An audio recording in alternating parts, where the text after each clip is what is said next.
Well, hello, everybody, and welcome to Pundits Pundit. First and foremost, yes, this is the softer side of the South Florida Tribune. Scott is out networking amongst everybody, trying to get more followers and subscribers and all that good stuff. And he's having some, I don't know, big meal. I don't know. He's living living the life. He's trying to get the other 8 because we're getting near 1,000 now. So getting there, yeah. Yes, I hear. Well, actually, I think we hit 1,000, but we're still trying to get a little bit more. Oh, no wonder he hasn't said anything about that. I thought he'd have a big celebration. Yeah. Throw a big party. I'm sure it's coming. Yeah. I can see all the graffiti going down or the confetti. Yes. Well, first and foremost, I want to start out this show, and I want to thank Denzel and all the veterans out there. Saturday is Veterans Day, and we really need to honor and thank all of our military, all of our veterans for giving us the freedom that we have, that we can do shows like this and talk about things. So thank you, Denzel. No, not a problem at all. I enjoyed my time in. To those of y'all who don't know, I did serve 12 years in the United States Air Force from 2004 to 2016. I got out and I went to college on a GI Bill. I got my degree and now I'm here. But I traveled the world. I did 3 deployments. I had some great experiences. I met some really great people. My mom says even to this day, I went in the military a boy, I came out a man. So I'm always gonna be proud of that. And here's a shout out to my other fellow veterans out there and brothers and sisters in arms, especially nowadays. Please keep safe. Get home in one piece. Did you go in without a beard, go out with a beard, come back with a beard? No, my beard didn't come until like 2017, unless I was on leave. Either way, but we do appreciate you, definitely. Not a problem. Well, tonight's show is going to be an awesome show, of course, but we're gonna lead it off. We're gonna kick it off right away because we'll go through all the advertising stuff at the end. Why not? Right. Denzel, you're gonna take over the reins. All right, so let's go ahead and get it started. And so there's something special about this young man that I'm about to bring up. And we're going to take a look into the journey of NFL quarterback Joshua Dobbs. So who is Joshua Dobbs? So he actually was drafted in the 4th round of the 2017 NFL draft out of the University of Tennessee. He graduated from the University of Tennessee with a major in aerospace engineering, and he was also a NASA intern. He was drafted by the Pittsburgh Steelers, and he pretended to bounce around the league a little bit as a journeyman backup, playing for the Pittsburgh Steelers, Jacksonville Jaguars, Cleveland Browns, Detroit Lions, Tennessee Titans. He did have a start in Tennessee. He was a starter for the Arizona Cardinals just earlier this year. He did beat the Dallas Cowboys, and now he is in Minnesota. And he actually led a game-winning drive at Atlanta just last week after having signed to the team just on Tuesday. He couldn't even remember his teammates' names, and much less like the playbook. He just kind of went off instinct. But he went down there, won the game, and NASA actually they sent him a tweet. They sent him a shout-out. They gave him a nickname. He's now known as the Pastronaut. How about that? The Pastronaut. So with that being said, I'm going to swing it over to Jacob and get your thoughts. I mean, this is a really humble human being. He's very deep into his faith. He's a legitimate rocket scientist, you all, and he plays sports. How about that? Go ahead, Jake. Well, you know something. That's the thing I say. He didn't even know the signals. He was literally cramming a calculus test, calculus final on his day. Like that is what an NFL playbook is. Mm-hmm. And he was cramming an NFL playbook from Tuesday to Sunday. Didn't even know the signals. And like I'd say about maybe 60% of what he was doing was street ball. Let's call it what it is. Well, and the thing was that it probably even wasn't. That's how smart he is. And I'll bet you he got the things down right away. It's like not everybody can do that. But the thing about this is exactly what I talk about. What we had in the past with athletes, baseball, basketball, everything, everybody going too long. Everybody, because it's all they had. Like this play that I watched, and I brought it up in one of the shows this week, the Requiem for a Heavyweight. The idea that it was Mountain McClintock, and the idea of it was a few years earlier he was a number 5 for the heavyweight title, and then all of a sudden he loses all the time because he's too old, and he knows nothing else. Can't get another job, can't do anything. He just knows nothing else. That was a lot of athletes throughout the days, and now you're hearing things, real estate. I mean, look at Udonis Haslem. You heard that story. Of course. Yeah, Udonis Haslem. Look at him. You have, and then you have like Myles Garrett, who's got all this ownership in businesses. He's got this everything. There's so many different opportunities for athletes right now, and I'm very proud to see this because we could see less broke, less staying too long. They can go after 5 or 6 years and it's not an injury if they choose. And this is the thing. It's like this is the golden era now of the athleticism. It's what we needed.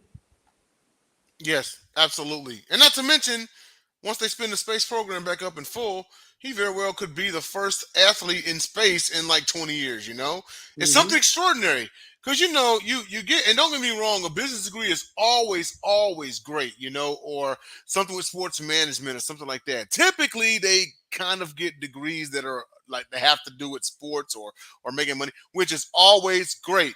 But when do you see an aerospace engineer major that played football, you know, and got drafted into the pros? Like, it's crazy. But I want to swing it over to Candy and get your thoughts about this guy. Awesome journey that he's on, you know, and he's pretty much just riding the wave at this point. Denzel, he did not just graduate with a degree in aerospace engineering. He had a perfect grade point average. Yes, he did. Perfect. Like, that's unheard of. And I mean, I can't imagine going to get your degree like that in such a technical field and then going to play sports. Right. Like, you know, I mean, it's awesome. Don't get me wrong, but that puts him a step up above so many other people. It's not on the same level. Don't get me wrong, but Aaron Rodgers is very, very intelligent. And they say that, like, that he can see things that others can't. And Right. that's why he has such success. Look at like Brock Purdy. He was Mr. Irrelevant, and look where he's at. Yeah. Because they think smart. And so I give him a lot of credit. Like, I can't imagine having I went to school. I didn't get perfect grades. And I'll be honest with you. I'm the daughter of a school teacher, and Same. perfect grades. Son of a school teacher here. Yeah. You know what it's like. Yeah. Well, perfect grades is discipline. That's discipline. It's perfect grades is that. He has discipline. But just to what's bringing up with Denzel, what you were saying, Bud, the biggest thing about it is that you were saying that most of it was street ball, and some of it was street ball, but I have no doubt in my mind he got to sing those once, done, because that's how his brain works. He's able to absorb. Yeah. Some of those people, they see things once, and that's all they need, and then they've got it by memory. That's not me. I wish. Yeah. Man, I could have breezed through college then. Yeah. Eidetic memory, yeah. Mm-hmm. You know? But I give him a lot of credit. I mean, and he's been a journeyman. Like you said, he's been through how many different teams as a backup. It's awesome to see that he finally is getting his due. He is. Absolutely. You know? I mean, you could take an athlete and, you know, after their playing career is done, they could talk about sport. They could talk like sports media, you know, or they can tell you how to go make a buck, you know. But how many of them can tell you how much horsepower is in a NASA engine? How many of them can tell you like the literal distance of the nearest star? How many of them can tell you like how much a spacesuit weighs, which probably is a quick Google search away? But and the crazy part about it is, and anyone at home who thinks that it's a game, an astronaut is one of the hardest jobs on the planet. The selection process is so fickle. You have to basically have the intellect of Albert Einstein and have the physique of Captain America. You have to be in tip-top shape, and you still may not get selected. That's what's so crazy, you know? And the reason why, and this is also an advantage on Joshua Dobbs' side because he's an athlete. He has to keep himself in tip-top shape. You know what I mean? Mm-hmm. You know, and you take somebody like that, your physical condition has to be peak because outer space is brutal. Did you know that even just a little time in outer space, there's a good chance you come back with 20% less muscle mass? Less, just by being up there. It is horrendous on the human body, you know? I could go all day because I'm infatuated with space. I'm sure I was the same thing in a past life somewhere, but like planet stars and all that, yeah, don't get me started. Anyway, Uncle George, on you. What do you think of Joshua Dobbs and his journey? Well, it's a remarkable journey. Let's not kid ourselves. Not to mention all those teams that you said he played for. The Lions even had him here in Detroit for a brief stint. My goodness, he started his career in 2017, and here it's 2023. And just now, last Sunday, he got his second win ever. And I know he didn't start the game, but it was his win. 12 touchdowns and 8 interceptions in his entire career. From a football standpoint, he is amazing because most of the backup quarterbacks, let's just be honest, folks, have better stats than that. I mean, for him to be able to maintain that level of athleticism and that dependability and practice and all the things that he needed to do. And I agree, Jacob, with you. I mean, there's stories that came out this week about him not knowing the players, not knowing the plays, and not being able to read this and that. Unbelievable. But what a win stepping in for the injured Kirk Cousins. I'm another one that admires somebody like that. Candy, what you said about the grade point average is unbelievable. I see he got some big award from Tennessee, the best top scorer an athlete could get for undergraduate years at Tennessee. A very special, I guess, really unique award that they give out to one person. And everybody's got different feelings on a religion, but he's a very religious man. Um, it's everything you guys said and then some. I've always admired this space program to the boy, by the way, Denzel.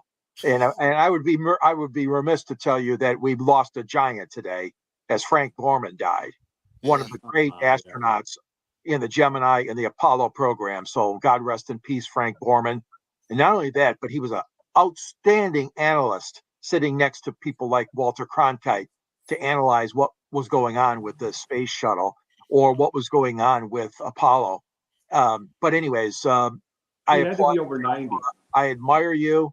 You're a man of smarts, but you're also maintaining that level that you were able to be physically prepared to step right in, and who knows what's going to happen. I mean, most times guys don't, rescue a team. And I'm saying Minnesota's not to be rescued, but I mean, if they make the playoffs would be outstanding, but one game down, you've done a lot. But more important than that, you've set a pace for your whole career as being a very, very smart and conscientious person and athletic as well. Absolutely. Go ahead. I'm sorry, Jake. I wanted to say this real fast. The thing is, think about this for the normal human being. I'm just saying this part.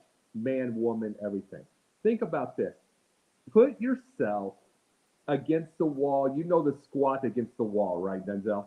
You put your squat, you sit down, squat, and everything. Yep. Normal everyday human can't go a minute. Your legs shake at about 20 seconds. Mm-hmm. You got to think, someone like that, okay, now let's think of the athlete. He's already the tip-top of the tip-top 0.1% of athletes. He already can do 100 push-ups snap. Right. Count that with it, he could go into space. Count that there. And just imagine this is what you are getting with a human being like this. And just think why I get irritated with fans, because you're going to get those types that are going to judge him. Yeah. And they're going to judge that every day behind a keyboard. Yeah, every single time. And when you look at some, before we move on to our next topic, when you look at some of the great, the Neil Armstrongs, the Buzz Aldrins, and everybody like that, whenever you look at the prior experience or prior careers of like astronauts, the vast majority of them are prior military aviators. They were officers, naval aviators, Air Force aviators, that reached the rank of like colonel or captain, 06, 05 or something like that, They did like 25, 30 years in the military and then retired, then became an astronaut. Now, of course, there are always, exceptions. The late Krista McAuliffe, who was on the 1986 Challenger explosion. She was set to be the first teacher in outer space as part of that program. Tragically, she didn't make it. But then you look at the case of Joshua Dobbs, and I'm thinking like big here because what if he did really make it to outer space after his playing career, and tell me that wouldn't be a history setting moment, something that 40, years from now, like, grandkids are being told like, yo, this dude was an NFL player, and he made it up there. So Yeah, like, it's crazy, but, it but is. I do want to move on to our next topic here. And very interesting individual when I got a chance to look her up. Her name's Erin Matson. And those of you all who don't know who Erin Matson is, she is the most decorated field hockey player in the University of North Carolina history. She, during her time as a player, she led North Carolina to, count them, 4 national championships. She's one of only 2 players to be selected to the United States women's national field hockey team at age 16.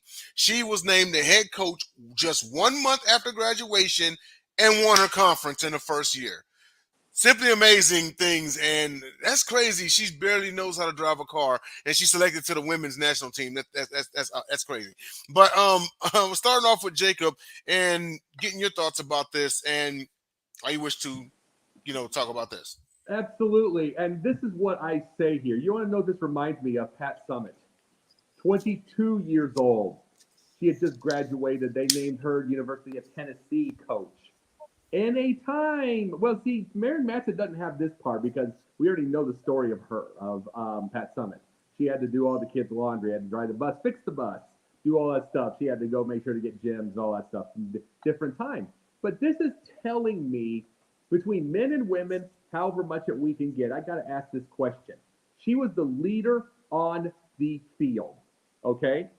She was the leader on the field. You got to ask, how come that you don't see more point guards who are the leader on the court getting coaching jobs immediately? How come you're not seeing the more catchers off the spot? Okay, even if it's in minor league, we know this is Ross, but more off the bat. Everybody that I say, more quarterbacks being coached immediately. It's a brilliant idea. If you're a leader on the field and coach on the field, why couldn't you coach everybody? You already know where it's at. You're just on the sideline now. And it just makes me think about something like this. Why isn't this more often? Mm. And I think about that. Why isn't it more often? And how come we don't get more player coaches anymore? That's my question. Like, you got to remember that. You remember that, George? They used to have the player coach. Sure. Like Tom Landry was a player coach, like a defensive coordinator when he was with the Giants. He was a player coach. He was a defensive coordinator while he was a player in 54, 53, 54, 52 or something. And it's like, I don't know why we don't get that in uniform and all that stuff, considering how many leaders there are anyway. Why not? Mm.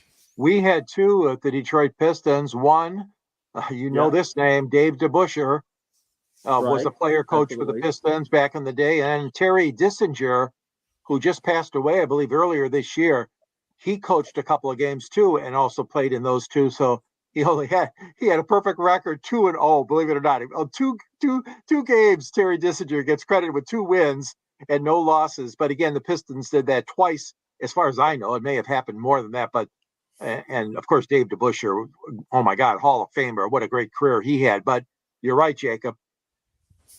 I mean, Yeah. and that's the thing. I mean, I'm thinking of Aaron Rodgers on this thing right there.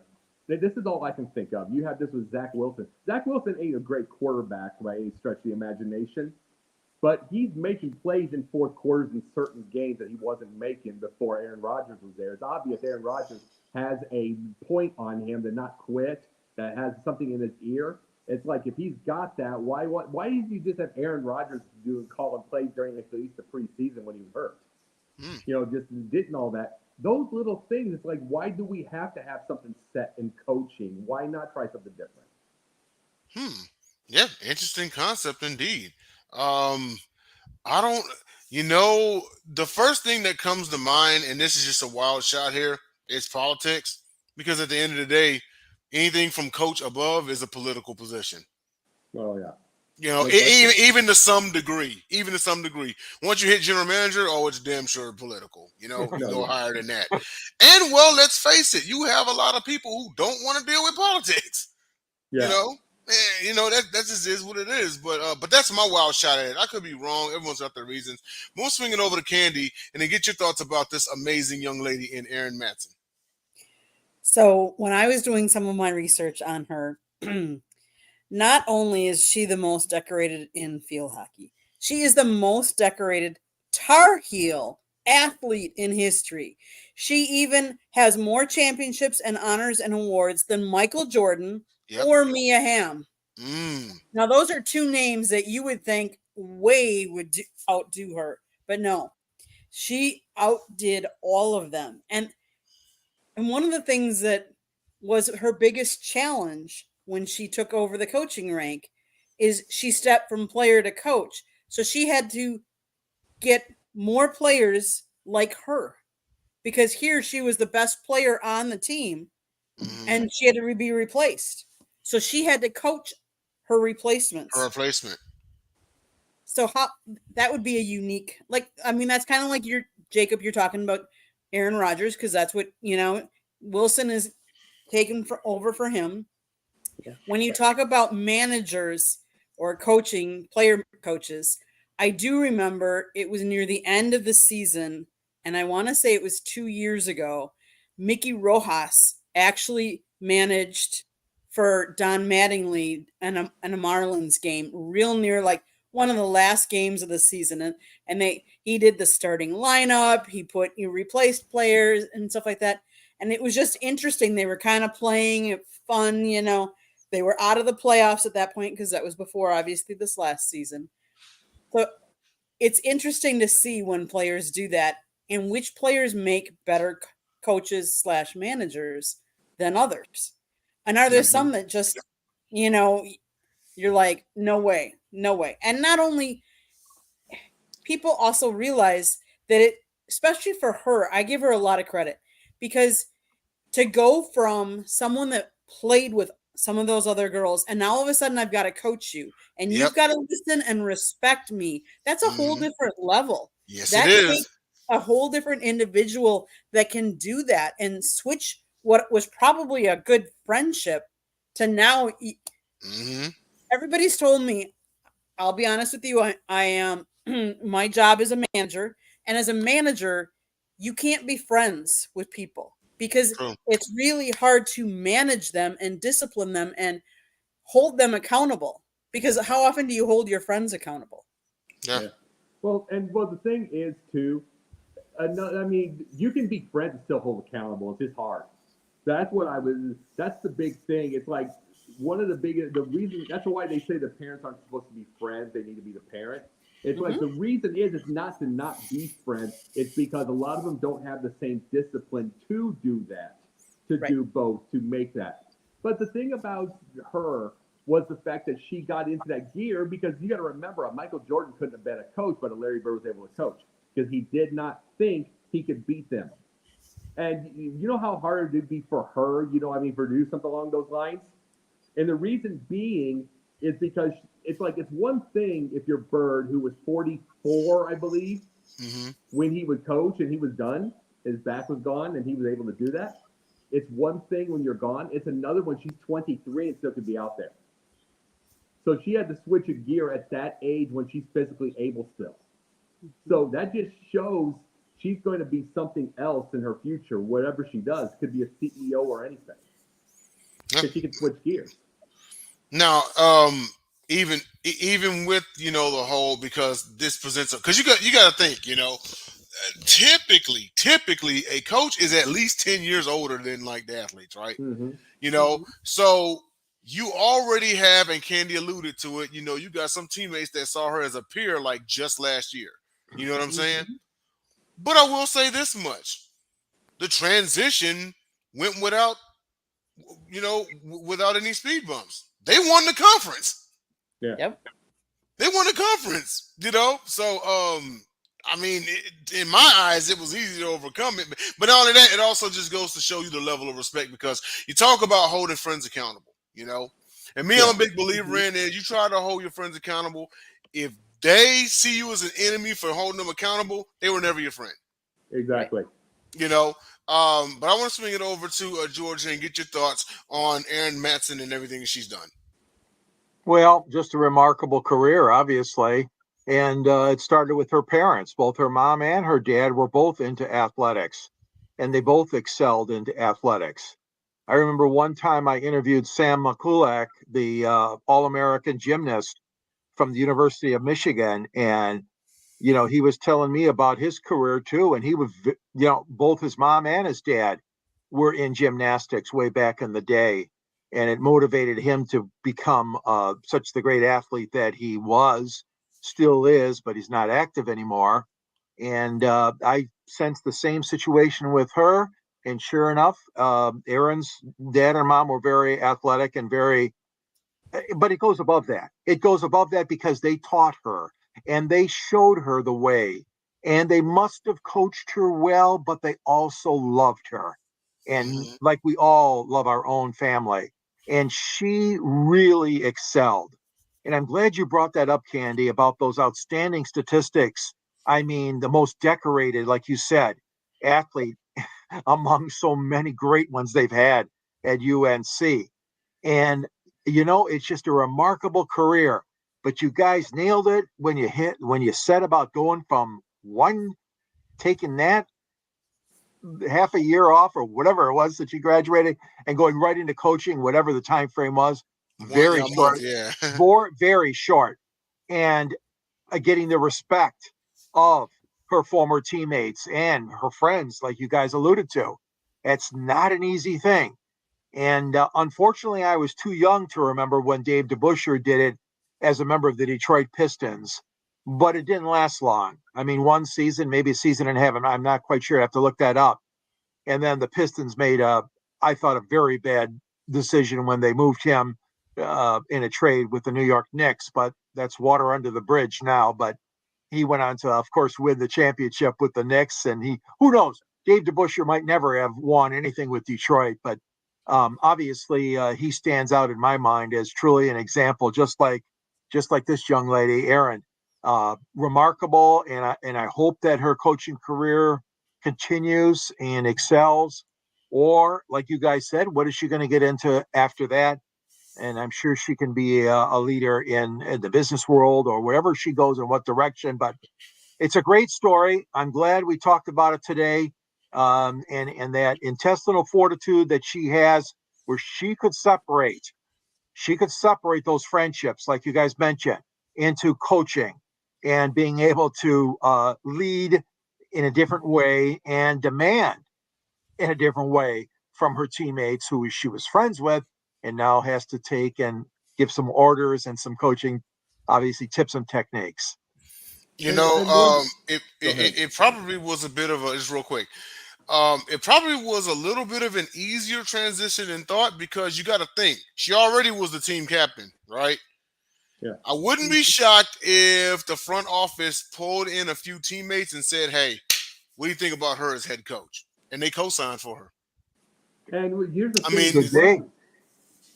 go Huh? ahead, I'm Jake. sorry. Go ahead, I'm Jacob. sorry. Yeah, the one thing about it is George heard this last night. Candy probably heard it from the producer's desk. You didn't hear this, Denzel. I did during one of the things during one of the final points. I brought up a girl from Highland, Illinois, Emma Harshberger. That's Hmm. farm country. Every time you get one of those little shows that do the signing, for the colleges, it's usually a little bitty college called Culver Stockton, Quincy University. It's usually the Hannah LaGrange, tiny little school. Lindenwood even, that's a bigger idea. You want to know where she's going? Cornell. Cornell. She's going to Ivy League. Yeah, for Ivy League for softball. That means, and then everybody in that area, and they all talk about it. The parents gave her a work ethic like crazy. Amazing family, work ethic. That is always the thing in common. A nice, stable nuclear family that they are giving these kids, and they're setting them from the. They're the ones that at 2 years old the kids already clean the room. It just from the start. That's where it all starts from. Yep. Hmm. And you get that point. No, I totally agree on that one.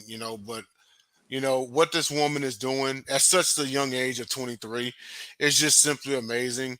Again, I think it was a bit of an easier transition because she's already used to leading. She just had to, pretty much just go and assume the position of head coach, and there may be a couple of political things here and there, but considering what she's done for the university, I don't foresee anything bad coming from it. There's a such thing as good politics after all sometimes. But I did want to go on to our next topic here at the halfway point of the show, and that is the TikTok attorney. So those of you all who don't have a TikTok or anything like that, so the TikTok attorney, he actually is a lawyer, bit of a life coach and a law coach and a public speaker. What he does is he uploads clips of other incidents, then interjects and explains how the law applies to situations. Or he may actually put up a poll at the top left of his screen that says, "All right, so what do you think? Was this guy in the wrong? Was she in the wrong? Or anything like that? Did they have a right by law to do this?" And what? It kind of leaves it up to the audience sometimes. He currently houses 6.7 million followers, as well as 263.9 million likes. So, Jacob, your reason for bringing up TikTok attorney? Oh, and you posed a question. Does he like debate? Or debate? Does he help people? Let me answer that real quick. Does he help people with that? Yes, he can. But I'm old school. Nothing's going to beat a law book. Nothing's going to beat a law class. You can't get a JD from off the internet. That's just what it is, Absolutely true. My thing with something like this, though, is you get that many likes. You got that many followers, 7 million followers. You get something like that, it means it's more than just, just scroll. People are watching. It means, see, what we do is we miss this point of everything here. 333 million people in this country. We generalize everybody by everybody's lazy, everybody's this, everybody's that, everybody doesn't have the same work ethic anymore. We can't do that because that's just like the last time there aren't the same badasses. We just named those girls. We just named Josh Dobbs in this whole show today. So we as human beings can generalize that whole situation. You know what I'm saying? We can, but all that kind of deal. But if he's got that many, it means other people are interested in law and getting it basically. You know what I'm saying? Just get the idea. And I like the idea of something like that because you're gonna have one of two things. You're gonna have somebody who's going to get other kids, young white kids, young black kids, anything into law. They might get interested. Or you might get adults that stop listening to those stupid ads at 10 a.m. ads with the Tamron Hall show that are for the ambulance chasers. They might stop listening and start actually doing work that don't. And so the lawyers don't take 40% of everything. You know what I'm saying? Very true. So they might do those things. They may watch enough of those videos and think, "Oh, I can represent myself in court." But once again, you better go and check out a lot of books from the library because you can't get a Juris Doctorate off of TikTok. Right. If you walk in court, I get it. You can get your little hints and tips here. Okay. Oh, wow. I didn't know that. You know what I mean? Like one of those kind of things. But if you walk into court with the experience of having watched TikTok for a few hours, you're going to get shredded by a guy who's actually spent years in a law school and has 10 plus years experience as a public defender and a prosecutor. You're going to get embarrassed. Right. Oh, yeah. But that's what I'm saying. What I'm saying, though, is what I want to see with this new world and what we have to see, this is what I want to see with something like this, is get them bare basics. Because right now, with the way that we have it, is the ambulance chasers at the 10 a.m. You get my point. That's what we do have. They'll constantly trust them. They'll trust them to do those things. And it's like, that's not right. That's not a right thing because it's going to be screwing them. And it takes 40% of their money right off the spot. And then if you could, I'm not saying that you don't learn, you don't everything, you're doing your own due diligence. Yes. Maybe you'll read from him, and maybe you'll read the law books yourself, and you'll get an idea. Maybe one day we'll get to that point. Yes, absolutely. Well, I want to swing it over to Candy and get your thoughts about the TikTok attorney. You think he's a little bit of a help to the people out there?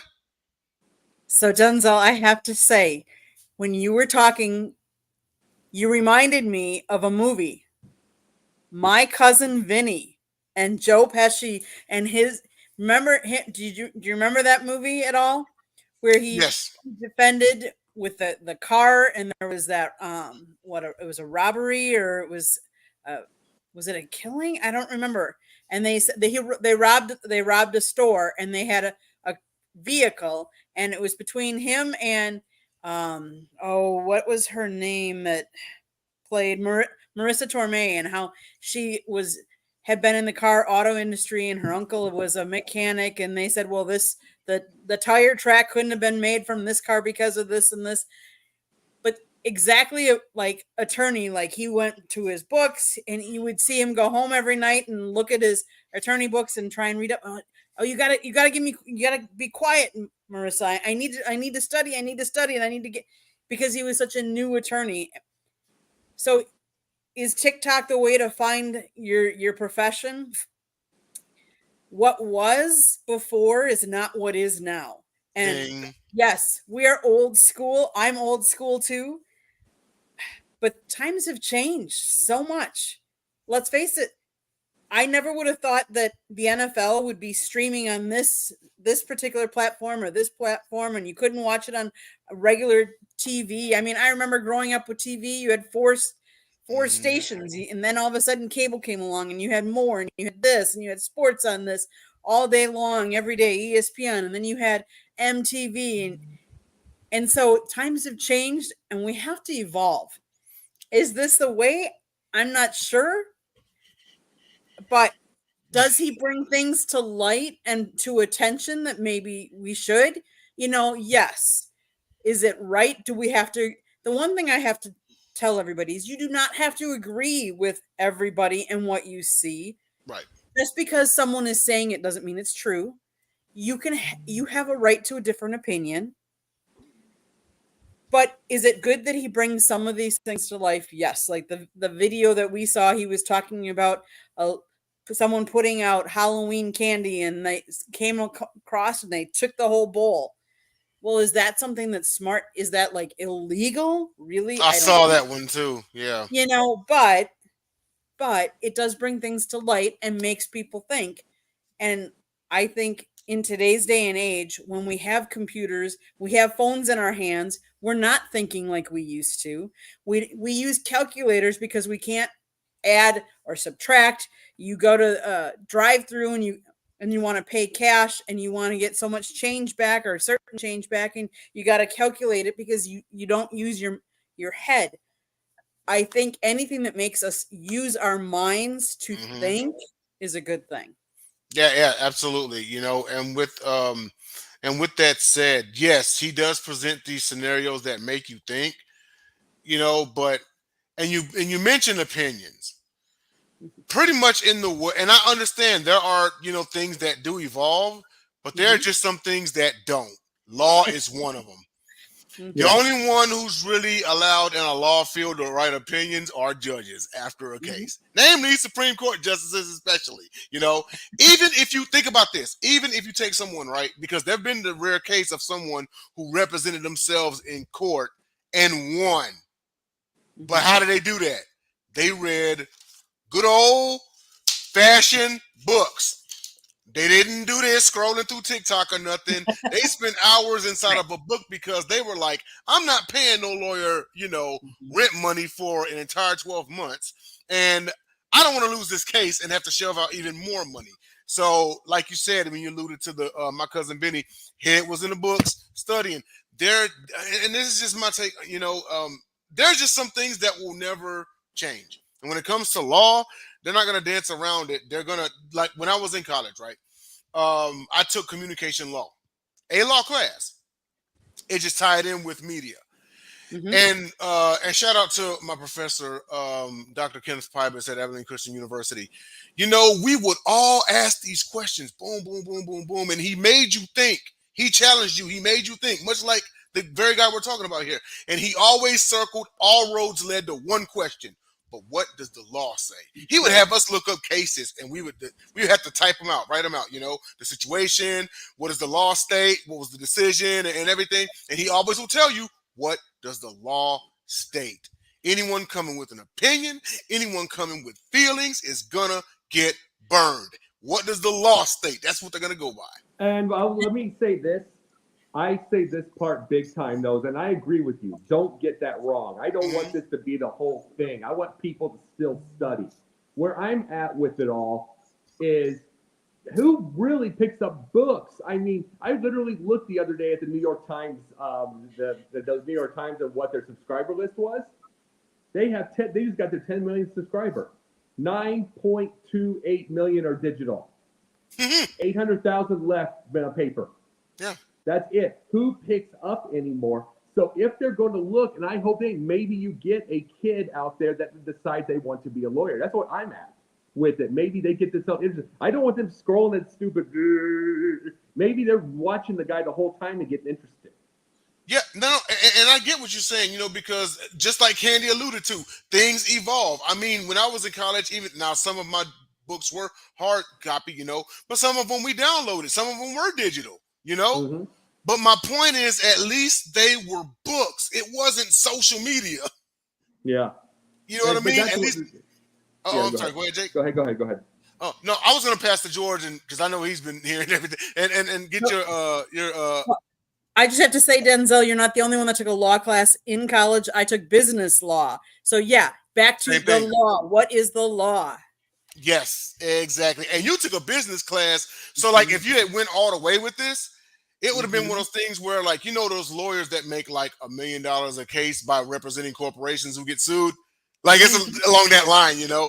George, on you. What you got? Well, I looked at this whole thing as a different angle, different animal, if you will.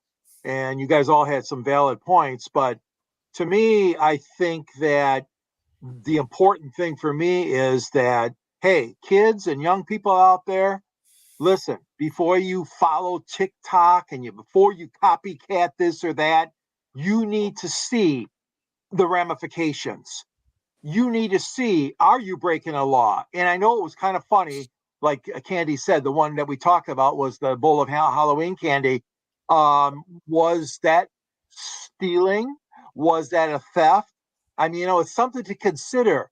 But I'm just saying, all these young people, especially that are following TikTok and going and doing crazy things, some of them may not be legal, folks. Some of them may not be. Now, this guy has a good handle on it because, like you said, he's the attorney that's watching this kind of stuff. But I take it down to the level. I go down to the basic ground roots level, and that's the people who are actually doing some of these crazy things. Some of them are good. Some of them are funny. Some of them are, you know, challenges, whatever.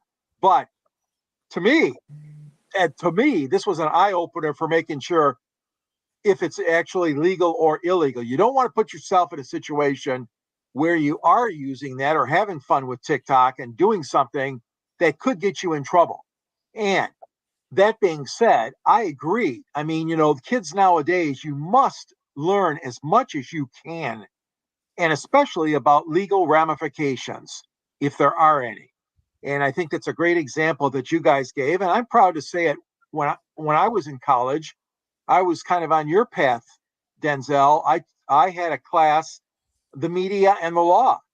And I remember Herschel Fink, a very famous attorney in the Detroit area. Mr. Fink was the instructor. Wayne State at that time was using a lot of real life adjunct professors, let's call them, as you know, that were in the field, you know, and he opened my eyes. I'm telling you, that one class we had, oh my gosh. I mean, you know, Attorney Fink he did a great job in that class. I was only required to take this one at Wayne State University, although I wish I would have taken more. That being said, I mean, especially in the field of journalism, all of us, we have to know, and we should be able to know where to look it up, whether it's in a book, whether it is on a website or wherever, because some of the things that obviously could come back and bite us in the end, as the old saying goes. But no, I again, my eyes were open, especially for the younger people that are watching us tonight or listening to us. Make sure you know whether what you did or what you're about to do is legal or not. Yeah, Oh yeah. absolutely. Because if in the event you land in a courtroom, you're going to need to, if you did something and you're innocent, you're going to have like, the law behind it. It's like in a court case. Okay, well, the prosecutor has the burden of proof and the presumption of innocence falls on the defendant. Now, the defendant, in a sense, they don't have to say anything because it's on the prosecution to prove them. But anybody with sense would tell you if you're the defendant, you need to prove that you're innocent also. Don't just sit there, But if you're innocent, you're going to have some sort of backing. You have to say, hey, according to the law, boom, boom, boom, A, B, and C, Or if you want to prove somebody guilty, hey, boom, boom, boom. That's what the law says. But now I don't want anyone before I move on to Pundit points. I don't want anyone to think for 1 second, because after watching him, I love the guy. He actually reminds me of another guy. Jacob, you may have heard of this guy, the lead attorney on YouTube. Which one? He's a black bald guy. He actually practices family law. He's been doing family law for 20 years. His name is the lead attorney. Definitely check him out. Okay. They're in the same range. This guy is awesome. He's amazing because he makes people think, like, just like George said, is this illegal? Is this not, and he gets the chats going and everything, like he's doing what it's meant to do. But he's also, at the same time, he's also a law coach and he's a public speaker as well. So if you're anywhere where he is, I would suggest you go down there and check him out. With that being said, we have about 9 minutes left in the show. We'll go ahead and do our Pundit points. So with that being said, and Jacob, you're gonna like this one. Yeah. So I'm looking on Bleacher Report today, and the question came up that if the Bears got the number 1 overall pick, they took a vote on what they should do. 24.9 said trade it for draft capital. 35.4 said draft Marvin Harrison Jr. 39.7% over, and that won the vote, said draft Caleb Williams. This is just my opinion here, okay? But I would trade for draft capital because I think Michael Penix is a better quarterback. That's just me. I think Michael Penix is a better quarterback. Unless he's your option, I don't trust Caleb Williams. I just don't. He won the Heisman and everything, but he kind of got exposed this year. Marvin Harrison Jr., sure, you could draft him, but you got Fields and Bagent throwing him the ball. Do you exactly trust that? Right. This is just me, but I think trading it for draft capital makes the most sense, if you can't go get Michael Penix. Or even just trading up to go get Penix. Who knows? But I would go for but before you do your Pundit point, I just want to hear your thoughts on that, Jacob. No, this is my Pundit point. I'm going to bring it to it. I was going to do the Bears anyway. This is the issue that we're having right now. I don't want – if you were going to have between Fields and a draft pick, this is going to keep Fields as much as I don't want it.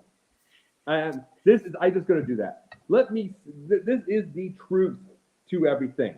The Bears have a disastrous quarterback history. Ridiculous. Insane. Stupid.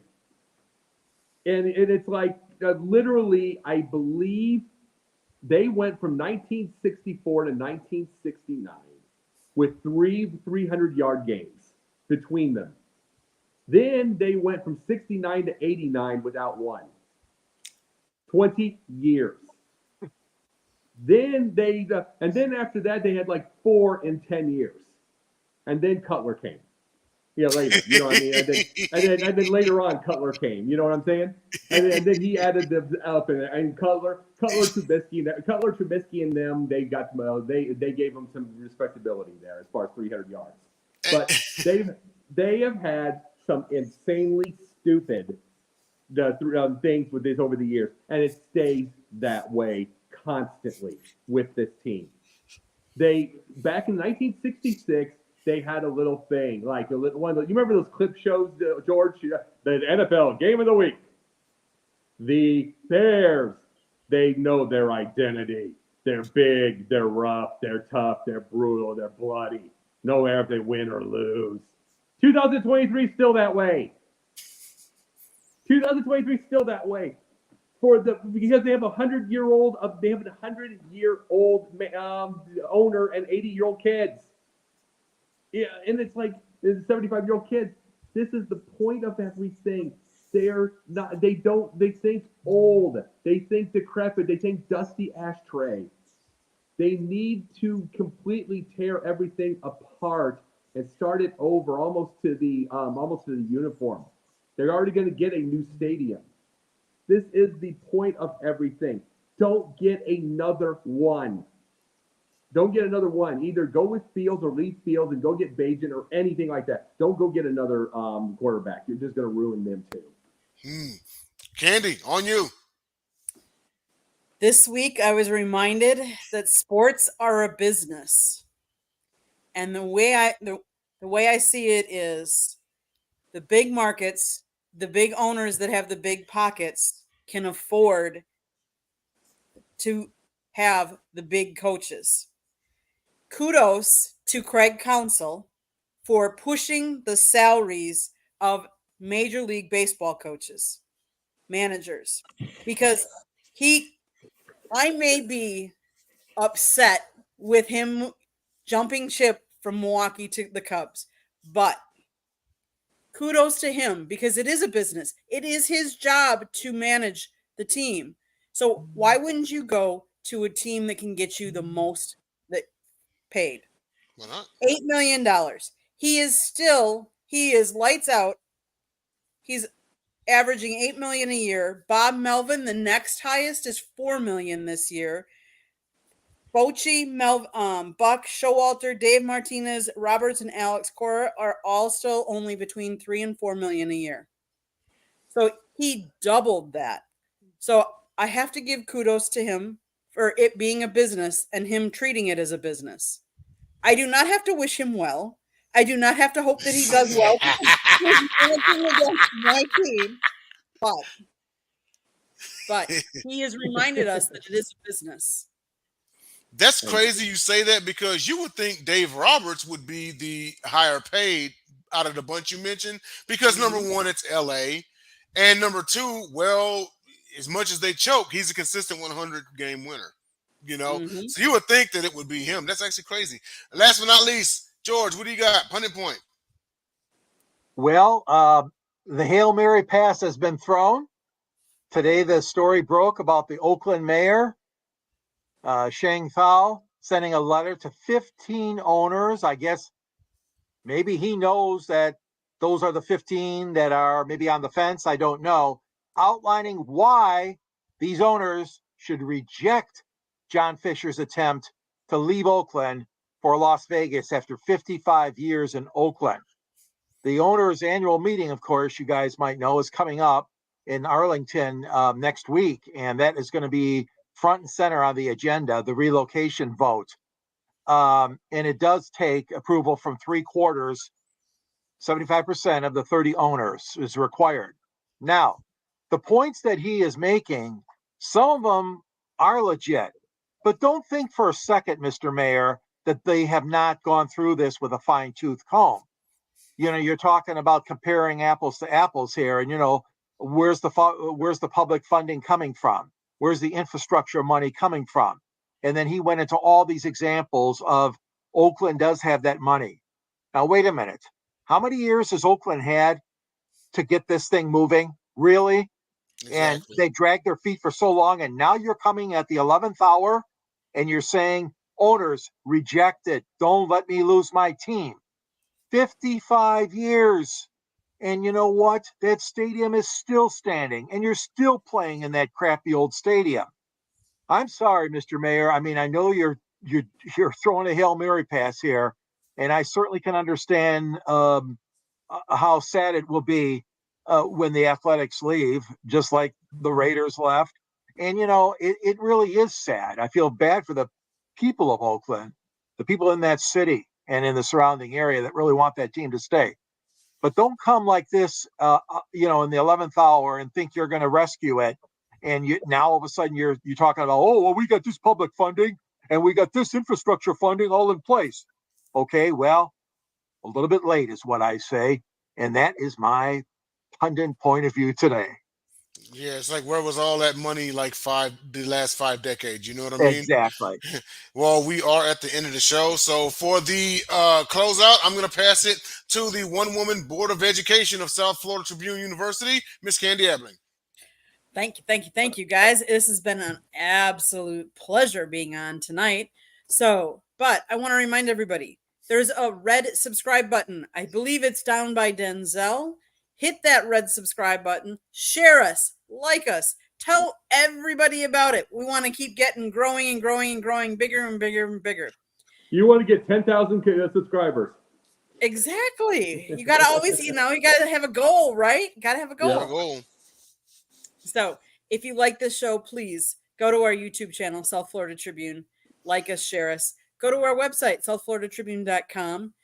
Normally, Scott is in this seat. He is actually networking. He did just finish writing a book. It will be on Amazon very, very shortly. Please go out and buy that when it is. But you can also listen to our podcast. We are on Apple, Google, Spotify, wherever you get your podcasts. Hard for me to talk tonight. Or iHeartRadio. It's a Mountain Dew. Yeah, I know. I haven't had enough of it, right? But anyways, so I'm going to kick it off to everybody. Please let them know how you can get a hold of. They can get a hold of you. Mr. Denzel, you go first. Mr. Veteran, thank you.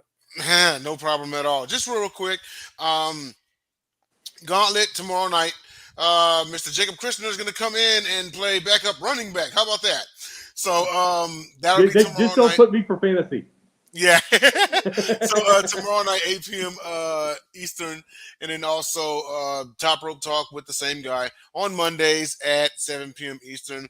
Also, right here on the Pundits Thursdays, and the Gauntlet Presents Picked Off on Wednesdays.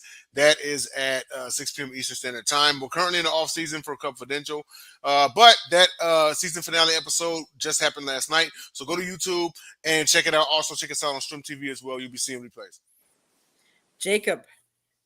Real quickly, Jake the Pundit on Twitter, Jake the Pundit 1 on TikTok. I am on Substack, Ricochet. I do a bunch of shows across South Florida Tribune and Sideline Sports, and working on movie ideas here and there also. George. Scott's got a book. I got a book. We're all hawking our books here. Detroit Sports Broadcasters on the Air. You can read me on the South Florida Tribune, and there's a link at the end of my columns always to link to Amazon and to purchase the book. It's a great read. Scott's in it. I'm in it. But besides that, Ernie Harwell's in it. God, everybody loves Ernie. And I also can be, communicated with on Yahoo, Gicorn at yahoo.com. And on LinkedIn, you can reach me there. And then on X, Twitter, you can get me at Sanji Sports 99. And you can find me on 108 Stitches, Inside the Pigskin, Sports Exchange, Pundits Pundit. This is a great, great vehicle for all of us. And thank you, Candy and Scott, for all your support you've given us. Thank you. Again, we want to just shout out to all our military veterans. Thank you for your service. I want to thank Mr. Denzel, Mr. Pundit Jacob, and Mr. George for enlightening me and, giving your viewpoints every week. Everybody have a great night. We'll see you the next time.